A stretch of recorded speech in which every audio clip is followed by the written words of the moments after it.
Bengaluru rave పార్టీలో పాల్గొని అడ్డంగా దొరికిన నటి హేమ నేను అక్కడ లేను హైదరాబాద్ లో ఉన్నా అంటూ ఫేక్ వీడియోలు పెట్టి ఆ తర్వాత అడ్డంగా బుక్ అయింది.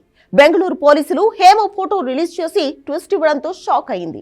పోలీస్ కస్టడీలో ఉన్న హేమ కుటుంబ సభ్యులకు ఈ విషయం చెబుతానంటే ఫోన్ ఇచ్చామని అప్పుడే వీడియో షూట్ చేసి సోషల్ మీడియాలో పెట్టిందని పోలీసులు చెప్పారు. అయితే ఇప్పుడు మరో షాకింగ్ న్యూస్ బయటకు వచ్చింది. హేమ తన పేరు బయటకు రాకుండా మాక్సిమం ట్రై చేసింది. వీడియో రిలీజ్ చేసినా వర్కౌట్ కాలేదు. అంతకంటే ముందు బెంగళూరు పోలీసులకు కృష్ణవేణి అని తన అసలు పేరు చెప్పి బురిడీ కొట్టించింది.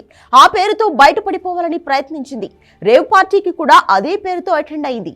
అంతేకాకుండా హేమ బ్లడ్ శాంపుల్స్ తీసుకుంటున్న టైంలో తన పేరు బయట పెడితే ఆత్మహత్య చేసుకుంటారని బెంగళూరు పోలీసులను బెదిరించినట్లు తెలుస్తోంది.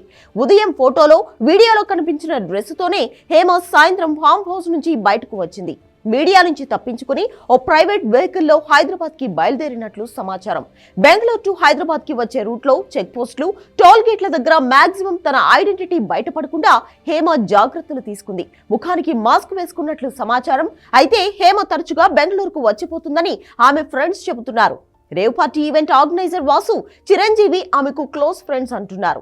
రేవ్ పార్టీకి అటెండ్ అయిన సినీ నటులు, మోడల్స్ తో హేమకు పరిచయాలు ఉన్నాయని సమాచారం.